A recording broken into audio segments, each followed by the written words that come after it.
ಬೆಳಗಾವಿಯಲ್ಲಿ ತಾರಕಕ್ಕೇರ್ತಾ ಇದೆ ಸಂಭಾಜಿ ಮಹಾರಾಜರ ಮೂರ್ತಿಯ ಪಾಲಿಟಿಕ್ಸ್. ಜಿಲ್ಲಾಡಳಿತದ ಅನುಮತಿಯನ್ನು ನಿರಾಕರಣೆ ನಡುವೆ ನಿನ್ನೆ ಮೂರ್ತಿ ಅನಾವರಣ ಆಗಿದೆ. ಬಿಜೆಪಿ ಶಾಸಕ ಅಭಯ್ ಪಾಟೀಲ್ ನೇತೃತ್ವದಲ್ಲಿ ಮೂರ್ತಿ ಲೋಕಾರ್ಪಣೆಯಾಗಿದೆ. ಆನಗೋಳದ DVS ಚೌಕ್ನಲ್ಲಿ ನಿರ್ಮಾಣ ಮಾಡಿತ್ತು ಆ ಮೂರ್ತಿಯನ್ನು. ನಿನ್ನೆ ನಡೆದಂಥ ಮೂರ್ತಿಯ ಅನಾವರಣ ಆಗಿದೆ ಅಧಿಕೃತವಾಗಿ. ಅದು ಅಧಿಕೃತವಾಗಿ ಆಗಿದೆಯಲ್ಲ, ಅದು ಅನಧಿಕೃತ ಅಂತ ಹೇಳಿ ಈಗ ಜಿಲ್ಲಾಧಿಕಾರಿ ಮೊಹಮ್ಮದ್ ಹೇಳಿದ್ದಾರೆ. ಸರ್ಕಾರದ ಅನುಮತಿಯನ್ನು ಪಡೆದು ಅಧಿಕೃತವಾಗಿ ಜಿಲ್ಲಾಡಳಿತದಿಂದ ಲೋಕಾರ್ಪಣೆ ಮಾಡಬೇಕಾಗಿತ್ತು. ಪ್ರೋಟೋಕಾಲ್ ಪ್ರಕಾರ ಎಲ್ಲರಿಗೂ ಆಹ್ವಾನ ಕೊಡ್ತೀವಿ ಅಂತ ಜಿಲ್ಲಾಧಿಕಾರಿ ಹೇಳಿದ್ದಾರೆ. ಮೂರ್ತಿ ಪ್ರತಿಷ್ಠಾಪನೆ ವಿವಾದ ಕುರಿತಂತೆ ಸರ್ಕಾರಕ್ಕೆ ವರದಿ ಸಲ್ಲಿಸಿದ್ದೇನೆ.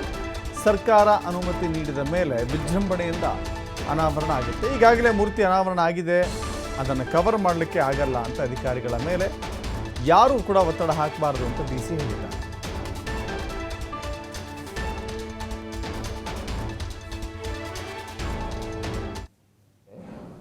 ಅದು ಅನಧಿಕೃತವಾಗಿ ಆಗಿರೋ ಕಾರಣಕ್ಕಾಗಿ ನಾವು ಇಮಿಡಿಯೇಟ್ಲಿ ಪ್ರೊಸೀಜರ್ ಫಾಲೋ ಮಾಡಲಿಕ್ಕೆ ಎಲ್ಲ ಕ್ರಮಗಳನ್ನು ವಹಿಸ್ತೀವಿ. ಅಧಿಕಾರಿಗಳ ಮೇಲೆ ಯಾರೂ ಒತ್ತಡ ಹಾಕಬಾರ್ದು.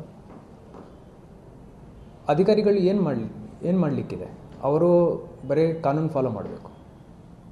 ನನ್ನ ಕಡೆ ಬಂದಾಗನೂ ನಾನು ಎಲ್ಲರಿಗೂ ಅದೇ ಹೇಳಿದ್ದು,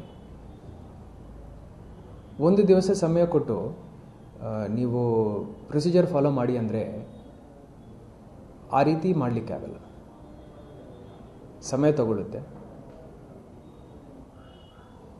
ಯಾರೂ ಒತ್ತಡ ಹಾಕಬಾರ್ದು, ಯಾರೇ ಇರಲಿ ಒತ್ತಡ ಹಾಕಬಾರ್ದು.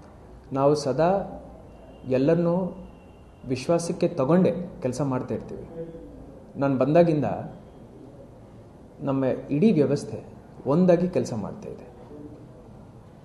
ಆ ನಿಟ್ಟಿನಲ್ಲಿ ಪುನಃ ನಾನು ಎಲ್ಲರಿಗೆ ಮನವಿ ಮಾಡಿಕೊಳ್ತಾ ಇದ್ದೀನಿ, ಪ್ರೊಸೀಜರ್ ಪ್ರಕಾರ, ಪ್ರೋಟೋಕಾಲ್ ಪ್ರಕಾರ ಸೂಕ್ತ ಸಮಯದಲ್ಲಿ ಈ ರೀತಿಯ ಕಾರ್ಯಕ್ರಮಗಳು ಮಾಡಿಕೊಳ್ಳೋದೇ ಉತ್ತಮ. ಆದರೆ ನಿನ್ನೆ ಆಗಿರೋ ಕಾರ್ಯಕ್ರಮ